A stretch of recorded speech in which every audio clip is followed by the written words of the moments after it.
And welcome back to MTG-Eternities. I'm your host, Carl. Today is kind of a special episode. I have another guest with me, a good friend of mine, Keelan. I'm going to let him introduce himself here in a minute. But we are going to talk about the Hour of Devastation spoilers, and we're going to go into what's going to be good in Sealed and what's going to be good in Draft. Please enjoy. Hello, everyone. My name is Keelan. Nice to meet everyone. I'm here with Carl. I'm glad to be on the show. I'm super excited to talk about this set. I've been playing Magic for about 5 to 6 years, and that's a little bit about myself. So Keelan is amazing at draft. He's our local draft master, has yet to be beat. So what we're going to do is we're going to start off with multicolor for Hour of Devastation and work our way through the colors. I guess let's start with the big five to start. Nicobolus, Samut, the Tested, and the Three Gods. Which out of these three, I guess, do you think, it's probably Nicobolus, but out of the rest of them, which ones do you think will have their impact in Draft and Sealed? Honestly, with these, the gods are just insane. The gods are insane for limited. The 2/5 mana, the Scarab God and the Scorpion God are just, they seem really sweet. They seem like they'd have a big impact. Nicobolus, of course, being just a god, he's just insane. But he's so high costed. I still see him, like, if you play him, you could easily probably splash him with the lands in this format. And then Semit, I just don't see Semit. It just seems like a very mediocre limited card. I'm not sure. It is a walker. I mean, walkers are really good in any limited, but in this set, I just don't see it being super impactful. It doesn't really protect itself that well. You'd have to play it pretty late, but in sealed it seems pretty okay. But the gods are just great about themselves. So the fact that they recur themselves when they die just seems really good in this, just because there's not a lot of exiling in this format and not a lot of removal, so they seem great. So the gods seem really good, Nicobolus seems good, and Samut the Tested seems bad. So here's my idea on Samut the Tested, and it's jank as all hell, but it's fun if you can do it. So imagine you're opening up Draft, Sealed, and you get Samut, right?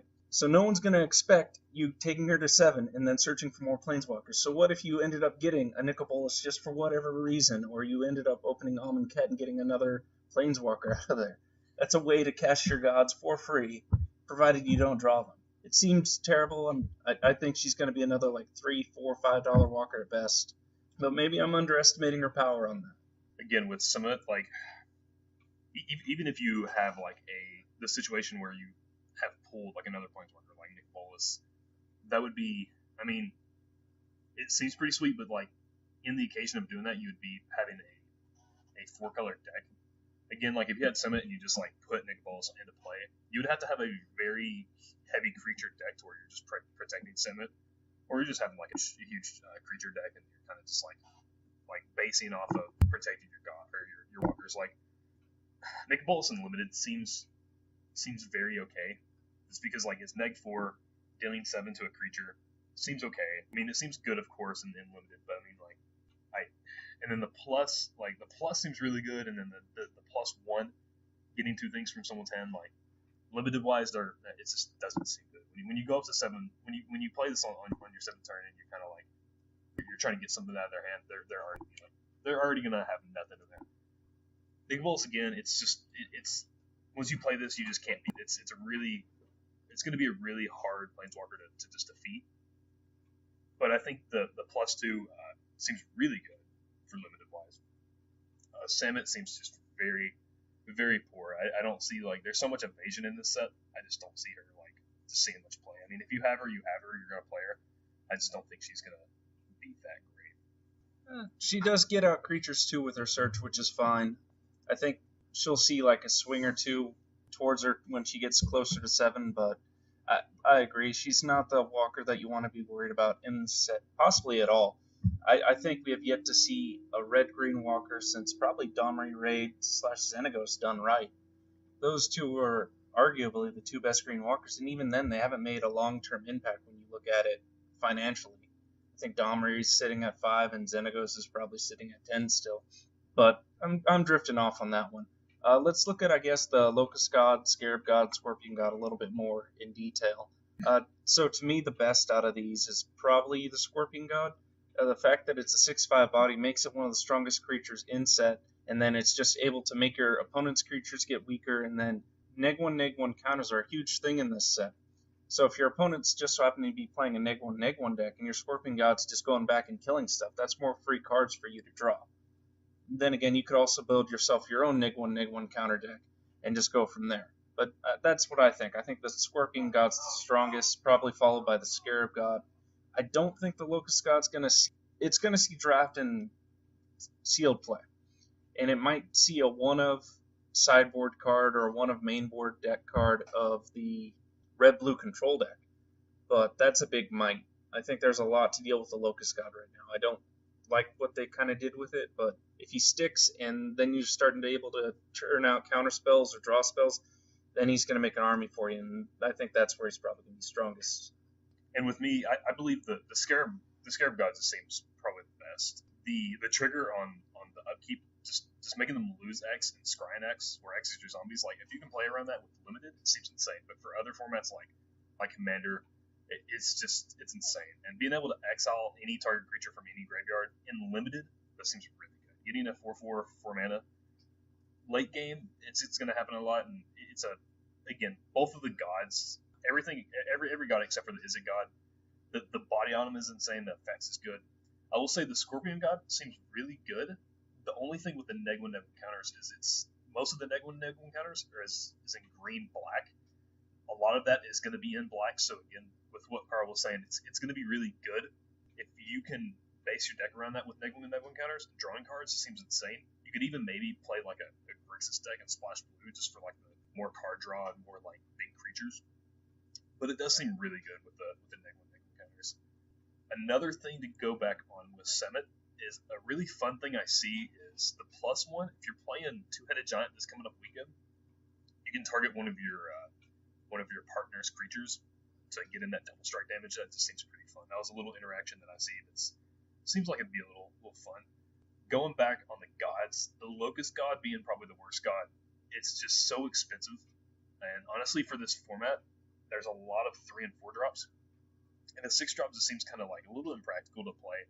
Honestly, with this format, I'm probably going to be playing 16 to 17 lands. Probably 17, of course, being the golden number. But again, there's a lot of 3 drops. So maybe 16, because there's so much cycling. I'd probably be playing 16 lands and like trying to get this Locust God out. If you play it, it seems okay. Again, like if you're playing a red-blue deck with the discard or with the draw and discard with the looting ability, it seems really good, of course. And having a bunch of 1/1s, like if you can somehow, that the card alone is going to win you the game. But I think just the body on it's okay, the ability's okay. I would say the other gods are definitely better with the abilities, but looting's always good in blue-red deck. And again, like late game when you're needing that loot effect, it's going to be really good. But again, I think the Scarab God is probably the best, just because making 4/4s that are permanent just seems really, really good. And then the Scorpion God is just another, again, it's so good that the payability is 3, and you can probably, like, late game, you play this turn 5, turn 6, you just use this ability twice, and you get something with 2 toughness, like, that seems really, really good. And that's all I have to say on the multicolored gods and the planeswalkers. You know, it's actually strange going back to the Locust God and the Scarab God. They kind of had, I think, swapped abilities. And by swapped, I mean normally we don't see red and black just straight out drawing a card without some like really bad side effect.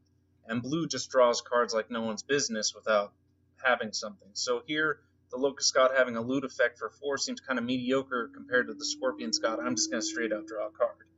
I don't know why Wizards decided to do that. Maybe they really wanted to push the Scorpion God for other formats, and maybe they really wanted to tone down Izzet because God knows they don't like combos, so gotta hit control in the nuts. But I don't know. I agree. I think the Locust God is weak, and well, I think the Scarab God and the Scorpion God are constantly going to swap back and forth. The one issue with the Scarab God is there's a lot of white zombies in Amonkhet, so you're not going to get the additional cost of white without having to splash. So possibly with drafting Amonkhet and drafting Hours of Devastation, you might go and do Esper if you're getting zombies, which I'm a huge fan of Esper, so I'm not going to complain. But there are plenty other multicolor cards in this set. I think the multicolors right now are Bloody Water Entity, Unraveling Mummy, Resolute Survivors, Obelisk Spider, and River Hoopa, or Hoopo. Not 100% on that pronunciation. And that's not, of course, including the split cards now. We'll get to the split cards later on, but I want to focus on the 5 other multicolor cards in this set. The weakest overall to me, outright seems to be Unraveling Mummy. You have to build around Unraveling Mummy. And granted, again, I just mentioned there are a lot of white-black zombies, so if you build a white-black zombie deck, he seems kind of, out of the 5 multicolor creatures that we have, he seems kind of lackluster to me. But we do have a lot of 4/4 zombies and stuff like that, and there are cards that once you embalm them or you eternalize them, they get the zombie type. So that's also something to keep in mind. You can give the cat that has double strike, you can now give it death touch and lifelink, making it kind of ridiculous when you look at it in the long run. But that's just a card you have to build around. I don't think it's necessarily first pickable out of the 5 to me. The other 4 though look pretty solid. I'm a huge fan of Obelisk Spider and River Hoopoe. River Hoopoe late game, it's just able to draw cards game life, and it can block most 2/2s or 1/2s or whatever really early game. And late game, it's just a monosync. Obelisk Spider, when you deal combat damage, when a spider deals combat damage to a creature, it puts a -1/-1 counter on that thing. And then whenever you, as a player, put a -1/-1 counter on a creature, each opponent loses 1 life and you gain 1 life. So in Two-Headed Giant, this card will stand out particular because it's then going to start draining both heads for 1 and you're going to gain 2. By itself, it's going to start draining a lot. Plus, there are cards in Amonkhet like Wither and Agony and stuff like that that can put more -1/-1 counters on stuff. Side note, I also do have an Ishkanon deck, and I'm looking forward to putting this in my deck for EDH purposes. So I might be a little biased on the Spider. But what do you think, Keelan? It's funny. I knew you were going to say something about the Obelisk Spider, and I was going to mention something just because you have a hard on for this card. You have hard on for all spiders, but I knew you were going to mention something about this spider. And again, if you can synergize this with like -1/-1 counters in your commander deck, I think it's going to be insane. Just because the effect is really going back. I'm talking about the mummy. The mummy is probably again the worst of the multicolor cards, and there's not too many. There's 5, and then there's some of the split cards, which we'll talk about again. But there's not a lot of multicolor cards, so if you get one of these, I feel like you're going to see them more often because there's not that many. The Bloodwater Entity, there's not a lot of blue and red sorceries and instants, but like still being able to pull something from your graveyard and put it on top of your library, that seems insane. Maybe not for some of the red cards in this set. A lot of the blue cards are pretty strong, but in the previous set, there is going to be a lot of instants of sorcery that we can pull, a lot of good blue cards that we can pull from the graveyard. River Hope, I like River Hope. Like in this set, I feel like blue green is going to be pretty strong. A lot of the green creatures are just huge. And being able to gain 2 life and draw a card late game just seems like another good guy. A 2-mana 1/3 with flying seems fine. You're going to be able to block a lot of the creatures in this set. River Hope not dying. Going back to last set, having synergies with Resolute Survivors seems okay. I don't like that it doesn't have a great ability on its own and an additional ability for how many creatures you exert. But still, being able to deal 1 life to an opponent seems really good. The fact that you drain them seems really good. Like gaining the life in red-white can be very relevant if you're trying to race. But in the previous set, you have so many exert creatures that seems really good, honestly. Like a 3-mana 3/3 already. The fact that it has a 3 body, so it can kind of get in that damage and not really have to worry about being blocked, seems really good. I like these a lot. Talking about the Obelisk Spider last, I think in the colors, going back to talking about the God, you're going to have a lot of synergies with black. So with the -1/-1 counters, it just seems really good. Again, if you're going to be playing with the Scorpion God, and you can be able to splash green or splash red, whatever you're trying to do. Putting -1/-1 counters on a creature with a God seems really good. And then getting the triggers off of the spider seems good too. I mean, like a lot of these multicolored creatures, they seem like they're going to be splashable, not really. You're going to be playing these colors, but again, you might be seeing these more so because there's not too many multicolored creatures, so you might be seeing these creatures a lot more. Drafting, you're probably going to see them a lot sealed. In that case, they seem really good, but for the exception of Unraveling Mummy, that seems probably like the worst to me. Point taken for sure. I didn't double check the Resolute Survivors on that. Now looking at that, it does seem a bit lackluster. You do have to, like the Unraveling Mummy, build a deck around it. But the benefit with Resolute Survivors is you don't have to pay for its abilities necessarily. You just have to exert your creatures, and then there are cards from Amonkhet that can untap all your exert creatures. So just because you go all gun-ho doesn't necessarily mean you're going to be left defenseless. And even if you are left defenseless, you do gain 1 life for each time you exert a creature. So if you exert, say, 5 creatures, that's a 5-point life buffer. I mean, if you put a Glory-Bound Initiate in this deck with Resolute Survivors, you're just gaining even more life, which is ridiculous. But it has potential, looking in on it. I think we both are agreed though. Unraveling Mummy's definitely a build around compared to the others, and the others are just super splashable. But I think we'll go ahead and move on to the split cards. I think in this set there were only 10 roughly compared to last Almond kit where I think there were around 15 or so. We'll end up starting with Leave. 2-drop instant, return any number of target lands you control to your hand, and then its aftermath is for 4. Discard any number of cards and then draw that many. I'm not a huge fan of Leech. Somebody might find a use for it. It seems cheeky at best, even in like something like EDH. It seems rather cheeky to me. It doesn't necessarily fit in landfall decks. The only use I could see, and it's a terrible use coming to mind, but the only use I could see is if somebody tries to Armageddon you, and that is a possibility, by the way, folks. In case somebody's like, "Oh, Armageddon's not in standard," well, don't forget it's part of the invocation. So if you don't want to get hosed, you can go, "I'm going to return like 3 lands to my hand from an Armageddon and not get hosed, and my opponent's just going to be sitting there with no lands, and I'm going to start dropping my lands again." So it's super sideboardable to me, but that's about the extent of Leave. Consign is almost the same spot. Return a non-land permanent to its owner's hand seems alright. Discarding 2 cards seems alright. Appeal, it's a pump at sorcery speed, so it's not terrible. A creature will gain trample and +X where X is the number of creatures you control, so it can be a very good boost, especially with that trample. Authority, which is Appeal's flip side, just locking down 2 things isn't bad. Going on to Refuse, I honestly don't know how to rate Refuse. It's one of those cards that seems odd to me. Deals damage to target spell's controller equal to that spell's converted mana cost. That seems kind of niche. If they drop Nicobolus, you can go, okay, I'm going to Refuse. You're going to take 7 of the dome anyways, which is fine. But if their deck's just got a bunch of 1/2 drops, it doesn't seem that great to me. And it doesn't actually work as removal either because it deals the damage to the spell's controller, so you can't even redirect it to like a creature, which is something I would have preferred.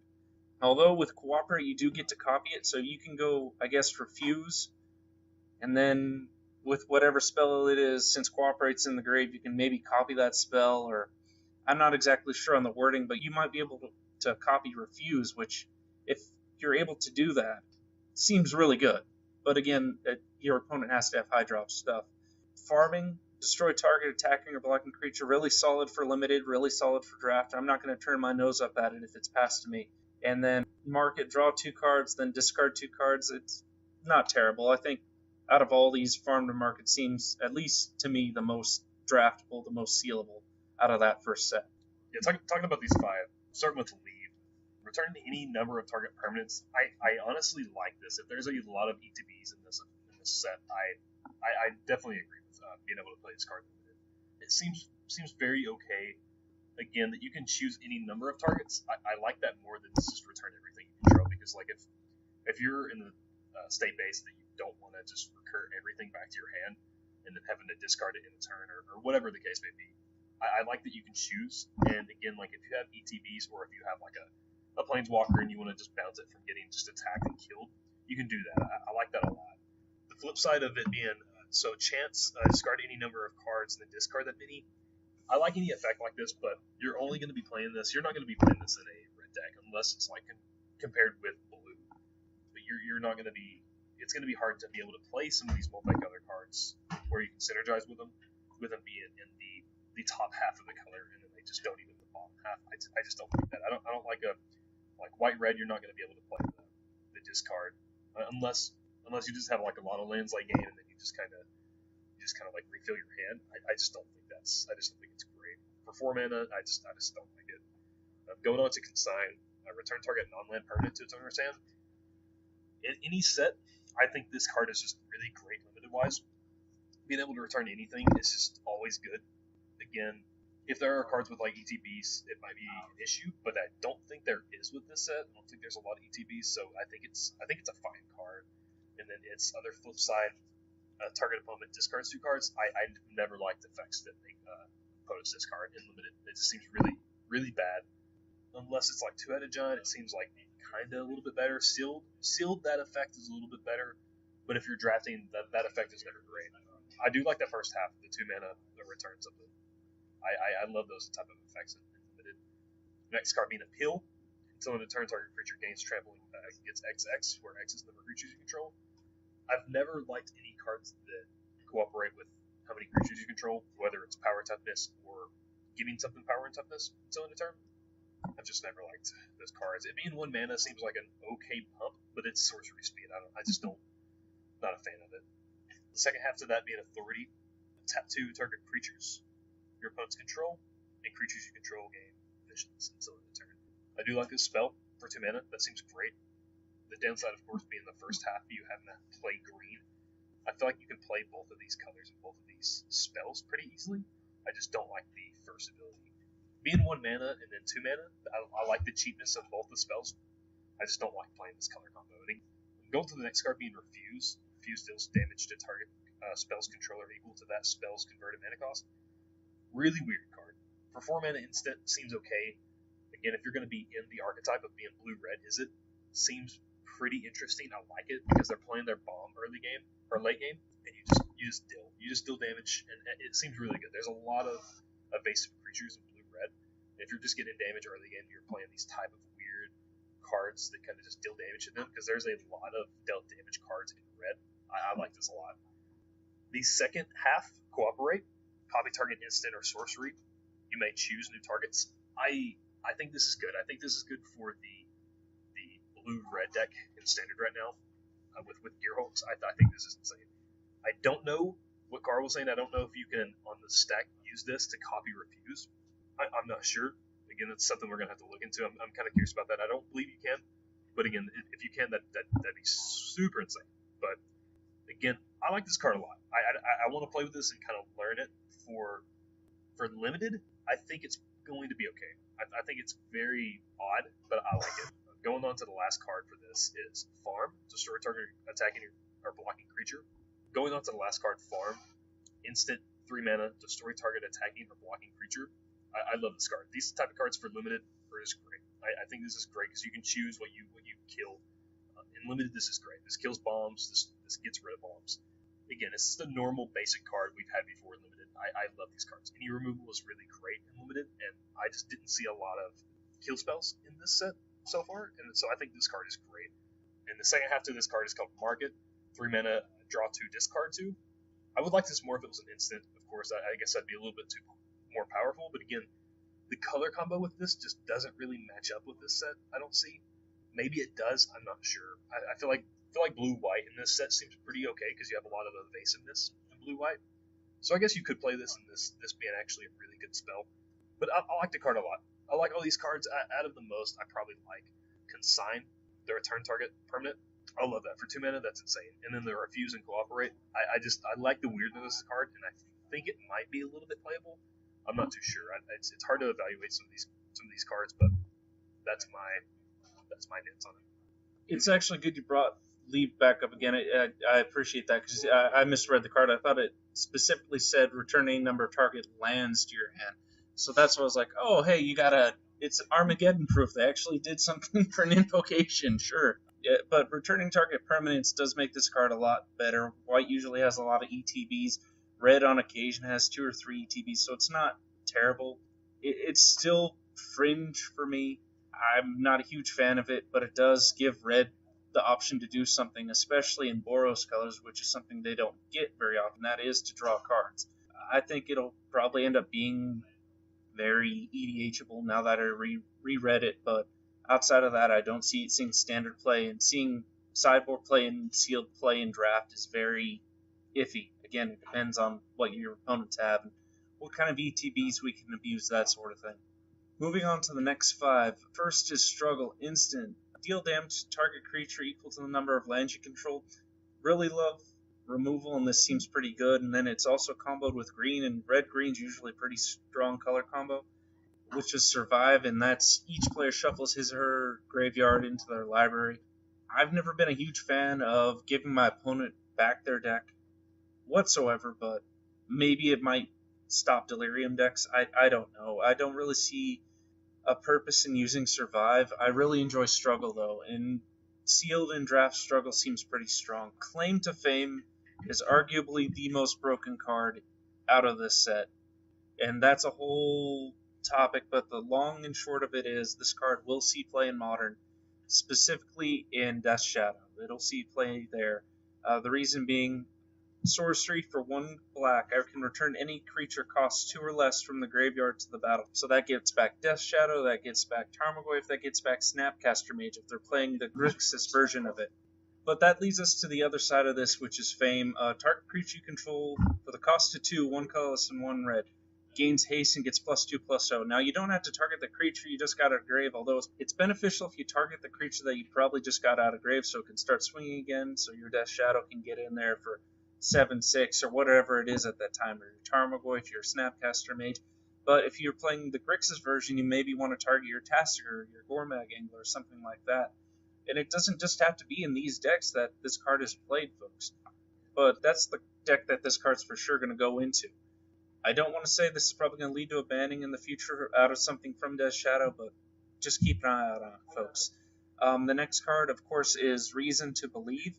I really enjoy Reason. It's a 1-drop Scry 3 at sorcery speed, so it doesn't seem that great initially, but it also might make its own Modern deck. And it's one of those cards that goes, I'm going to Scry 3, oh hey, there's a Miracle on top of my deck. I'm going to cast this Retreat of Angels next turn, so long as I don't play a mill deck or something. It could be the thing that Miracles needed to see play in Modern. The Believe portion, I'm not a huge fan of, per se. Look at the top card of your deck. If it's a creature card, put it onto the battlefield. Otherwise, you put that card into your hand.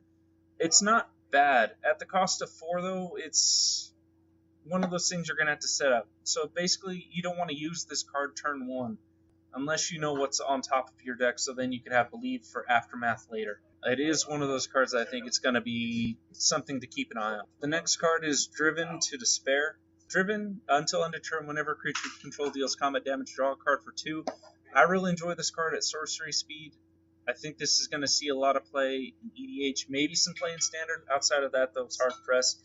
And Despair, of course, is whenever an opponent's dealt combat damage by a creature you control, that player discards that many cards.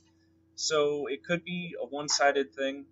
I don't see a lot of use for it in draft environment. It is a card you're going to have to build around, but it is splashable to say the least. Grind, the final card, the final split card, of course, is put a -1/-1 counter on each of up to 2 target creatures. So going back to the Obelisk Spider, in this set, that combos very well with the Obelisk Spider. So you get Grind, you play Obelisk Spider, you just hit your opponent effectively for 4 damage without having to swing. The Dust part is exile any number of target creatures with -1/-1 counters on it. With Dust, it does seem very good too, considering there are -1/-1 counter decks out there, but this card in particular seems kind of sideboard playable.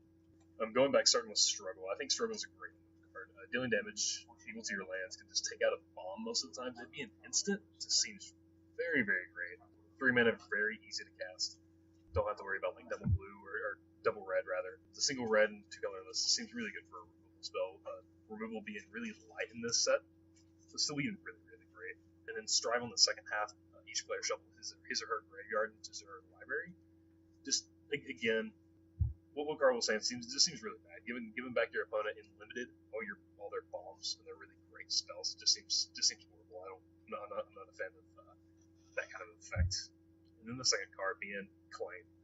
Claim being probably one of the best impactful cards for different formats, mainly being Modern. The recursion just seems insane. The fact that Snapcaster has an ETB and being able to trigger that ETB with Claim just seems so strong. Having the other cards, having a card like Color Guns Command affecting that just seems another thing that you can recur your creatures back with. Claim is going to impact Modern just very heavily, and I'm excited to see where that ends. And then even the second half of Claim being Fame, giving something haste in that deck just seems very strong. I'm excited to see how this card affects Modern and the decks that run it, of course. Going on to the third card being Reason, it's hard to evaluate this card. This card seems really, really odd. The Scry 3 but having no effect of drawing seems really odd to me in blue. But being one blue Scry 3 just seems very, very mediocre. Again, I like this card a lot. I just don't know how to evaluate it as far as Modern playable. I don't see this seeing play, even for Standard. standard, any format. I just don't like this card. And then the half of that being 5 mana Believe. Look at the top card and then playing something for free as far as a creature actually does seem pretty strong. And the fact that you're going to be setting up your draws seems really strong. So revealing a creature, your bomb, maybe, and just playing this for free seems really good. Again, if you're going to be paying 5 mana for this second half to be able to play something for free, it's almost the same as playing the actual creature. So I think limited wise, it's just a very mediocre card. I personally would not play it. Going to the next card being Driven, 2 mana until end of turn, creatures you control gain trample. I like this effect already. I like seeing the creatures in green being gain trample. Trample is just so strong. It seems really strong in this set. And then for them dealing damage and drawing a card seems really strong. For 2 mana seems very good. The second half not being as strong, the same effect, but them given menace. And it's a loot. It's a loot instead of you drawing a card. It's a loot. I like Despair just for the menace fact, because you can get in for a lot of damage. And again, this color combo has to deal a lot with Negwa counters, which I like. But I like this card because in any deck, being able to draw cards or loot is just always good. Last card being Grind, 2 mana, sorcery. Put a Negwa counter on each to up to 2 target creatures. I think this card is great, especially with the other half of this card, being able to exile any number of creatures with Negwa counters on them. I think it's great. I think this card is just insane in green-black. Again, any removal spell, I don't like the fact that this is a rare, because, again, I only see this being played in limited. But always being able to kill anything just seems really good. But the fact that you can play this in the zombies deck, and maybe being able to recur some of your zombies with a bomb seems really good, just because of the second half of this. Just getting rid of exiling all creatures that have Negwa counters on them, which, if they are your own, seems really bad, but I still like this card a lot. I think it's a playable for limited. I'm talking about these 5 monocolored bombs for limited. I love these. I love big majority of them. Starting with the first one, Crescent Sunmare. I love this card. I think there not being a whole lot of removal in this set makes this 5 mana 5/5 horse just insane. Instep creating a 5/5 horse and then giving all your other horses indestructible. This seems really great. Going back to the second card, Anesh is a 6 mana Sphinx, flying. Sphinx spells you cast cost 2 less to cast. Me and Carl were looking over this set, and there's only one other Sphinx. I personally don't like this. It's literally a 6/4/4 flyer. You will rarely get to resolve this other ability, which is whenever Anesh or another Sphinx enters the battlefield under your control, reveal the top 4 cards of your library. An opponent separates these cards into 2 piles. Put 1 pile into your hand and the other into the graveyard. I don't think this is a great effect. I just don't see this being a great limited card in general, just because there's one other Sphinx in this set and it's rare. I'm not a fan. Going on to the third card, Razaketh, 8 mana, triple black, 5 colorless, flying, trample, 8/8. Card seems insane. If you can cast it, if you get it, if you can cast it, it seems crazy.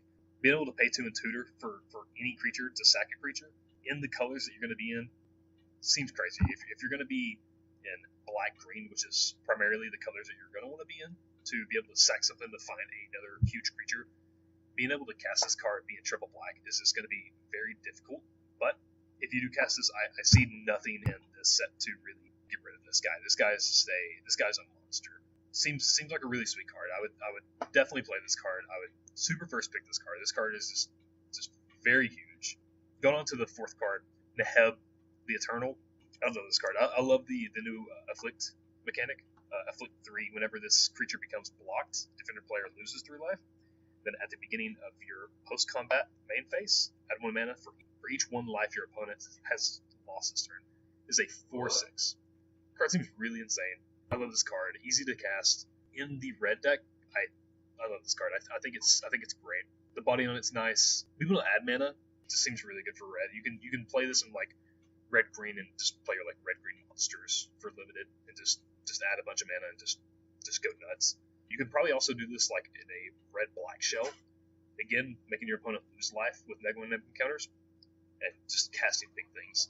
And the last card being Majestic Myarch. Again, I talked about this earlier on the split cards, but this is a 5 mana star.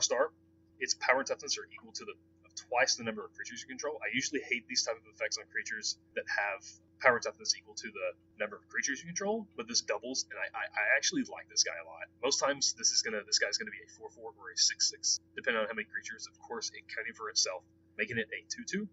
I love this card, and then gaining the ability of other creatures you control seems really good for this set. There's a lot of evasiveness, a lot of flying, so adding this to any other color combination in the set seems pretty good with this guy. This guy is all of these 5 creatures are like another, just kind of like the gods, just another limited bomb that you're going to be able to play and easily be able to play. You don't have to splash for these guys; they're just single mana cost. Like they're great. I love this. I love this set so far. All right, points taken. So my opinion, again, going down the same line. I really enjoy Crested Sunmare. It's going to be limited bomb for sure. I think there's only one card in the set right now that kills this and just about everything in the set when it comes to an effective board wipe, and that is Hours of Devastation. If I remember right, it says all creatures lose indestructibility, and all planeswalkers and all creatures except Nicobolas take 5 to the dome. So that will wipe your field of horses, but that's pretty limited, folks. As long as you keep the original Crested Sunmare alive, there's nothing that's going to be short of stopping. Now, unfortunately, it isn't legendary, so you can't build this horse deck legendary that everyone wants to do. You can't put a unicorn on this and, go ham wild, but I'm sure there's someone out there that's going to try. Anesh, I'm not going to try to pronounce his middle name at all. It's just one of those things that makes you go, Wizards, why did you do this? But it is a 4/4 flying legendary. Sphinx costs you 2 less to cast, and you get a mini Factor Fiction. Overall, I don't think this card's terrible. If you get it in draft, and it is a bomb, don't get me wrong, it is a bomb. If you get it in draft or sealed, it's definitely second, third pickable, I think. You just don't expect to be casting Sphinxes for cheap. There are a lot of Sphinxes in Amonkhet. It's just there aren't a lot in Hours of Devastation. There are 2, and then I think there are 3 other Sphinxes, and it's not going to get you very far. It does die to quite a bit of removal. It doesn't have a way to really protect itself. It has evasion, which is fine. But it's a very niche card. I think this places an EDH, and even then it's very 50-50. I mean, we could finally build that Sphinx tribal deck everyone's always wanted. I mean, it's not like Shroom existed or anything, but that's just what I think on Anesh. I'm not impressed. Razaketh is insane if you can get him on the field. There are very few destroy target creature cards in Hours of Devastation. There are very few cards like that in Amonkhet overall. Now, there are quite a few Raz spells, so that is something you're going to have to watch out for. But outside of that, there is nothing that can legitimately kill Razaketh. Not even Nicobolas can kill Razaketh. Nicobolas is -4, he deals 7. Razaketh specifically is an 8/8, so that's just something to keep in mind of the power of this card. If you have him on the field, as long as you don't decide to block and then your opponent just 5s him or whatever, Razaketh's going to be there and he's going to win the game if you can get him out. That is the big contingency there.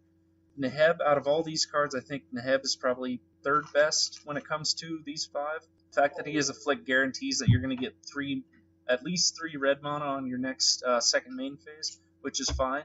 I personally would have rather him have Menace rather than Inflict, but that's just me. There is a way in EDH to get infinite combat steps, but I'll be discussing that a little bit later with him. And then Majestic Myarch is probably the best bomb out of all these. I'm not a huge fan of it, but the fact of the matter is it's super splashable at 1 green. It doubles its power.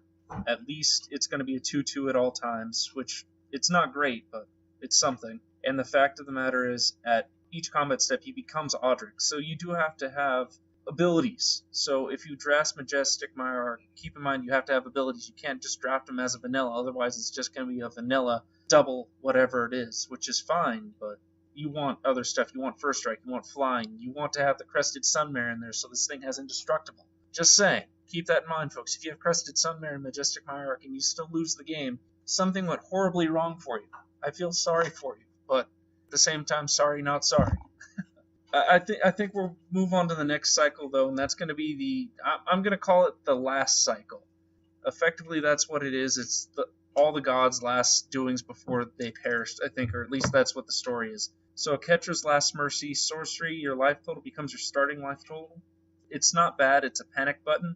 It's not my high priority. I think I could effectively pass this to my opponent and not care. I'd much rather prefer Kefnet's Last Word, which does take enchantments, it takes artifacts, it takes creatures. So you can steal your opponent's bomb out of the last cycle. It's definitely one of my favorites. Bontu's Last Reckoning, destroy all creatures, pretty self-explanatory. Also a panic button. I don't think you want to give this to somebody. If you can, I think it's pretty takeable. First, second, maybe even third pick.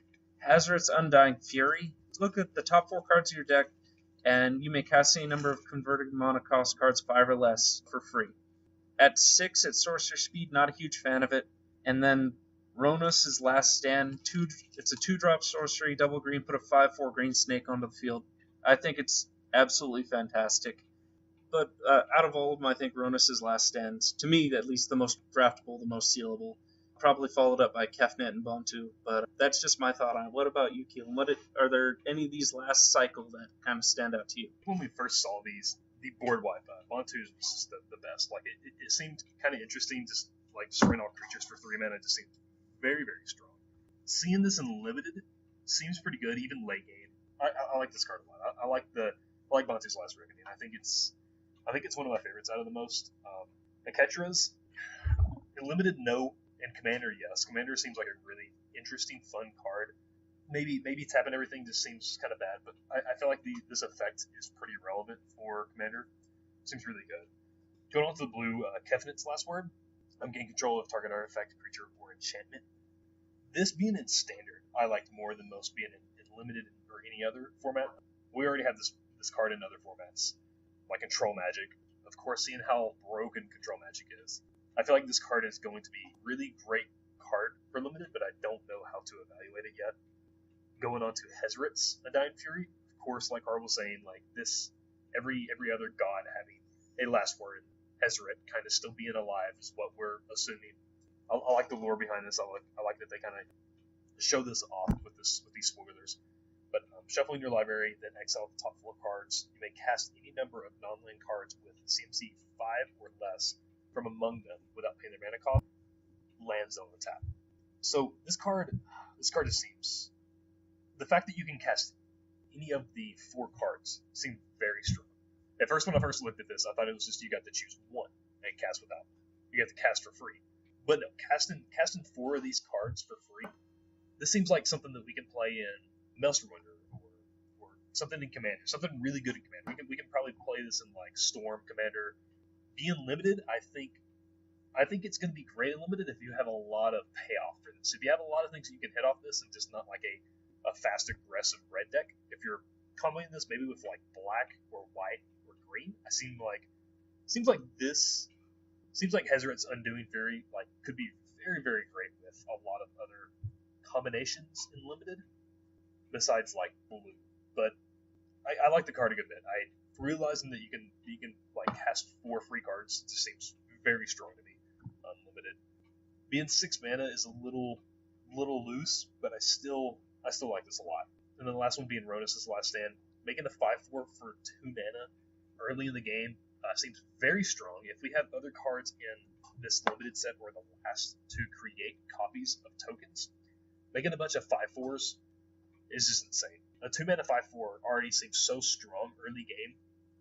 You can literally aggressively kill your opponent with a 5/4. In this set, there's not too many big creatures. There's a few, so getting this thing off early, I actually think it's probably one of the stronger cards in limited. I don't know how to really see this card, but I see it as a 2 mana 5/4. That's just all I can see it as. And then that seems super strong in like a very aggressive like green red deck or a green white deck. That is my opinion on these cards. I like them a lot. I personally think again, Ronus' Last Stand is the most playable, having a 2 mana 5/4. Bontu's Last Reckoning, destroying all creatures, seems strong. I don't think the drawback on these cards is very poor, just because a lot of these have a great effect, for the exception of Aketra's. Putting you back at 20 late game, but tapping out could be a problem. Again, if you have creatures, I don't see the super downside to these cards. I think these cards are actually going to be pretty bombs in limited. I think they're going to be definitely fine, definitely okay. If you're going to be in the blue-red archetype, both of the blue-red cards seem super strong. If you have the multi-card we were talking about, Bloodwater Entity, if you can get these cards back from your graveyard to your library, on top of your library, it seems insane. Recasting these copying a creature, enchantment, or artifact seems strong, and then shuffling and just playing stuff for free seems really strong with Hazard's Undoing Fury. But that is my opinion on these. I think they're very, very great for limited. For other formats, I can see Bantus destroying all creatures for 3 mana. I can see that being played somewhere else. I'm not sure where, but we'll have to see where these cards get played. I like these cards a lot. My favorite probably being Bantu's Last Reckoning, Kepthin's Last Word, and Hezrod's Undoing Fury, and Ronus's. I don't know what number I would put these two from 1 to 5, but I like them all for the exception of Akedra's. So for this last little bit, we kind of went over the major cards that we want to talk about, but I think we're now going to pick select cards out of Hour of Devastation, just to give our brief summarization on them and see what we think of them. For my first card, I would actually like to talk about Hour of Revelation. 3-drop sorcery, destroy all non-land permanents. Its casting cost is reduced by 3 if there are 10 or more non-land permanents on the battlefield. I think this is going to be strongest in EDH. I don't think this is going to be very draftable or sealable in the long run. If anything, you're going to be playing the sideboard for the fact that it's still 3 white, it's still heavy. But here's the kicker, is if we see a control deck in Esper for whatever reason, I think this might be the go-to Wrath spell late game. It does do things that Fumigate doesn't do. It gets rid of Planeswalkers. It does do things that Bantu's Last Reckoning doesn't do, and that is not keep your lands tapped. In a long run, they might be comparable. Our Revelation and Bantu's Last Reckoning are very near hand in hand, at least in my comparison. So I think with Hour of Revelation, if there are, for standard, if there is a lot of decks that are very aggressive, very fast, I feel like Bantu's is going to be a better word wipe. With this card, I like this card, but being triple white, it seems very practical to cast, but still hitting non-land permanents seems very strong for standard and for limited. Limited, the only reason it just seems very bad is just it's triple white. If you're with this format, you're going to be in 2 colors. You're going to be in 2 to 3 colors with this format. So the triple white's going to be very hard to play. But limited wise, it seems really good if you're just base white splashing another color, which is going to be very hard to do. But if you can, that's great. I don't think white is strong enough to just to be able to play this card and be mono white splashing another color. So I think this card limited wise just won't see play. In EDH, I see this card being highly played in a lot of decks. It seems very, very great in Commander. Other formats, it just seems okay. Again, like if we see like an Esper build in Standard, I can see this being really good. Again, even if in Standard you were playing an Esper deck, you would have to be pushing more to playing white, just because the triple white on this is very hard to just be playing. But against a lot of aggressive decks, this does seem really good in Standard. But again, you would have to be a base white control deck splashing. Again, if you were Esper, you can easily do that, but you would have to have some amount of base white to be able to play this. Next card we're going to be talking about is Hour of Glory. Probably, to me, being the best removal spell in this format. Again, limited-wise, it's going to be hard to just randomly pick up this card. It being a rare, 4-mana instant, exile target creature. If that creature was a god, its controller reveals his or her hand and exiles all cards from it with the same name of that creature. The second part of this just isn't super relevant. I just don't see the gods seeing that much play. Like, you're not going to be playing multiples if you are in any deck. But the exile target creature and getting rid of, like, the gods, that's the only way to get rid of the gods, is being able to exile them, just because of their recursion ability. Again, with this, anytime that we see a exile target creature in any limited, it's insane. We had a 5-mana exile target creature in an earlier set. I can't really remember that well what it was, but it was insane. It was really good. It was a first pick. This being a 4-mana instant exile target creature is just probably makes me believe that this is probably the best Hour card for this set. I would agree. The second ability isn't relevant at all. You're not seeing any decks play. You're not seeing any of the decks play any of the gods from Amonkhet. I don't think very many, if any deck right now is playing any god. They're just not that great. I think Ronus is seeing play as like a singleton. Sometimes maybe that would be the only god currently seeing play. Outside of him, every god's been a hit and miss. So you're going to be looking at Hour of Glory as, does it kill the other gods? And since the other gods aren't indestructible, but they recur themselves at the end of the turn, that's going to be where it's going to hit. It's going to hit the hardest. It's going to hit the Scarab god, it's going to hit the Scorpion god, it's going to hit the Locust god the most. And getting rid of those is a shoo-in. It also is one of the few cards in this set that deals with Razaketh, should you get him out on the field. Hour of Revelation does it. It's a bit harder to do. Ontu's Last Word does it. Again, a bit harder to do. Hour of Glory is probably going to be where it's at removal-wise. I think that's going to be the pinnacle of removal when it comes to that sort of thing. And that brings us into the last hour, at least we both agree that it's decent, is Hour of Devastation. All creatures lose indestructible until end of turn, and it deals 5 damage to each creature and each non-bolus planeswalker. So this is great for a multitude of reasons. Great for EDH because it doesn't kill your bolus. Great to kill horse tribal should it occur in standard. Great to kill horses in general. Loses indestructibility, so it's going to stop Ulamog should he return into standard. I don't think he will, but if he does, he's going to lose it, so then you can just deal 5 to the dome and kill him somehow. So I think Hour of Devastation is a pretty good Wrath spell. It might even be standard playable. It does give red something it's missing, and that is a Wrath spell should the game not turn in their favor. So currently in Hour of Devastation, from what I see, we have at least 3 really good Wrath spells. Hour of Devastation, Hour of Revelation, and Bontu's Last Reckoning. Out of these 3, which will be the top Wrath spell? I'm not 100%. What do you think, Keelan? So out of the 3, I think that Bontu's is probably kind of close to the best. It just depends where we're playing this card. Limited-wise, I think Hour of Devastation is kind of the best. Dealing 5 to a lot of things literally kills everything in the format.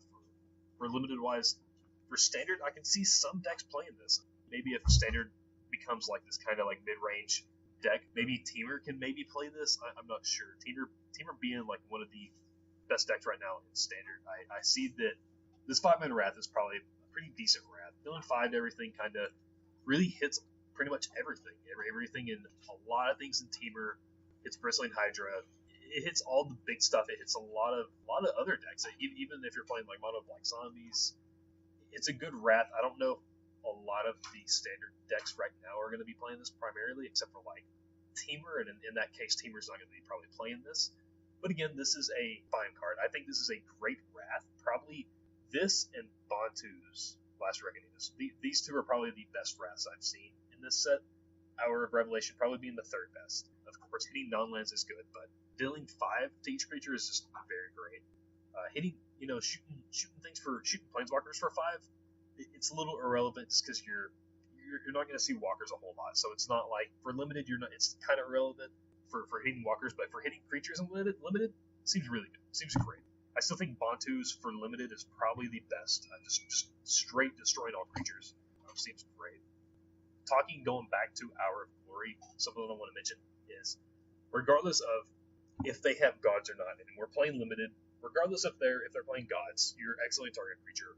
Again, if they have a bomb and it's not a god, but it's still a bomb, you're exiling it, and it's still probably the best removal spell for anything. Going up against any deck, it's probably the best removal spell you want to have, just because it exiles and you're getting rid of their biggest threat. It's just probably the best removal spell in the set so far that I've seen. Actually touching also on Hour of Glory, you know what it also does? It's the only hour out of the hour cycle that's instant, but the most important part of this is it kills Gideon. Gideon becomes creature, exile him, don't have to deal with Gideon anymore. Done. We found a way to deal with Gideon in Standard, folks. He can drop in price now. Thank you. Starting with the first card, we have Nimble, Obstructionist. It is a 3-mana, 3/1 flash with flying, and it has cycling for 3. And it says, whenever you cycle Nimble, counter target activated or triggered ability you don't control. I like this card a lot for Standard, first of all, just because it's a 3-mana, 3/1 flash flying. That's it. That's all you really need. If you're in these colors, and even if you're splashing, like the cycling for it to draw a card, and I mean you're also like you're stifling something in limited. That still seems very great. This hits a lot of ETBs. It hits a lot of things. Standard, I see this maybe being a standard card. I mean, you can kind of just use this as another stifle that we have in Standard. And if you need it to be, it can be a 3/1, 3-mana flash flying creature that you can just kind of get to the game with. I don't know if you would use it, but again, you could use it as another stifle effect in Standard. I think it's fine. But me personally, I think limited wise, it's a really great card. Like you can use this so effectively to counter things, but you can also use it just to win games with evasiveness. I think that's well said when it comes to it. He is another stifle ability, so where he's going to be useful, I mean, most of the time in sealed in draft, you're going to be using him as a 3/1 beater. Let's be real here. On occasion, you'll draw a card with him with his cycling ability. That's kind of a waste of a 3/1, I think, unless you're stifling something specific. So there's very few things that come to mind when stifling right now. One of the few things, ironically enough, is probably Nicobolas. He can stifle Nicobolas. He can stifle Samut if you need him to for whatever reason. I mean, that's enough value for me. I really can't think of too much what I'm going to use him for. I just know that if I draft him, he's probably going in the deck. It's just a really solid card to me. I do want to talk about Amit Eternal. I think that's how you pronounce it. It's a 3-drop 5/5 crocodile with a flick 3. Whenever an opponent casts a spell, put a -1/-1 counter on it, and then whenever it deals combat damage to the player, remove all counters from it. So I really like this card.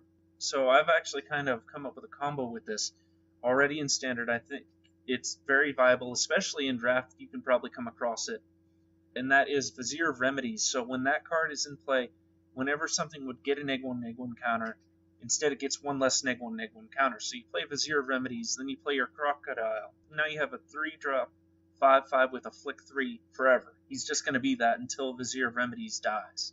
And I think that's super value. I really like this card. Granted, if you don't have the Vizier, he's not going to lose his counters because of the Afflict. That's just life loss, that's not combat damage.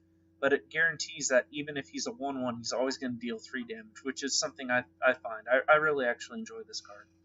I'm talking about this card, Mint Eternal. I personally like it. For limited wise, if you're in the black green deck, this card's insane. This card is just a auto include.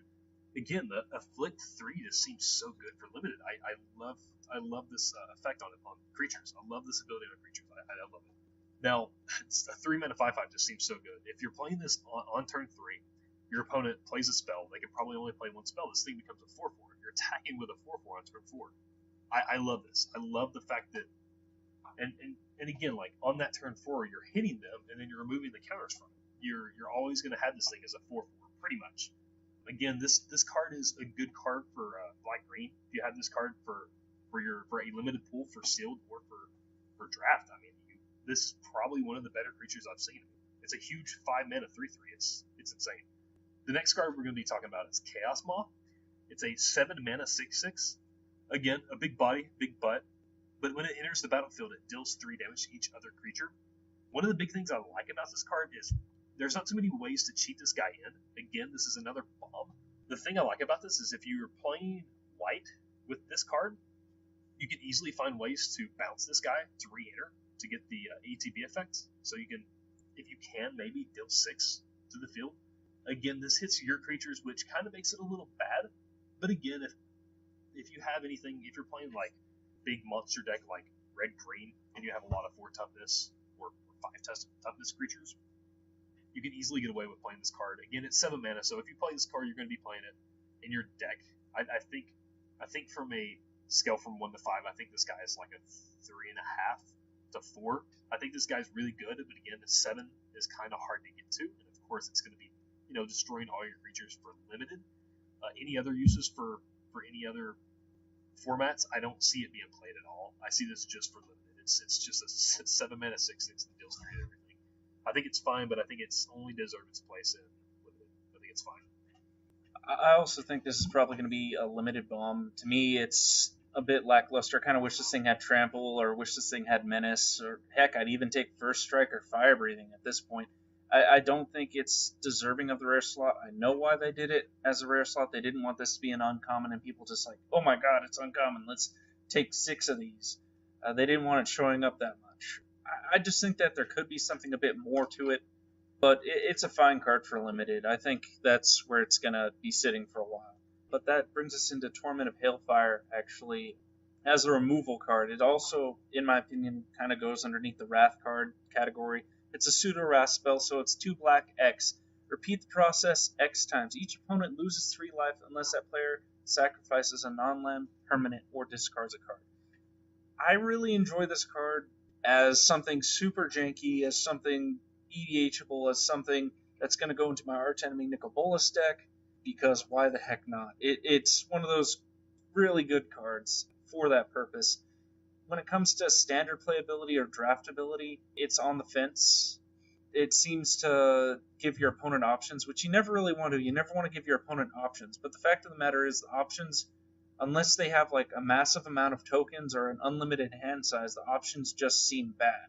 They're discarding cards or sacrificing non-land permanents. So they're sacrificing their creatures, their artifacts, their planeswalkers, their enchantments, whatever's on the field at that given time, to not lose 3 life, which I think it's fair. I think this card's gonna be super annoying, and in the right deck, I think it's very abusable. And going off of what Carl said, Torment of Hellfire, I think this card is actually really great for limited. Being able to play this on turn 5 for 3 seems pretty okay, seems good. It helps you get in with whatever you're playing. Like if you're playing like a black red or black green, it helps you get in with damage. But another thing I like about this is that you play this late game. Your opponent has 1 bomb in hand. They have a couple of huge creatures. Like again, going off of this, I don't think this format has a lot of small creatures and it has a lot of tokens. So I feel like you're going to get rid of a lot of decent threats, making them sacrifice stuff. Again, it is non-land permanent. It's just not just creatures, but it seems like in this format, really just creatures. But something I like about this card is that, again, if you play a late game, you pay like 5 into the X. So they're probably discarding one thing if it's a land in hand, or if they have a bomb in hand, they're not going to discard.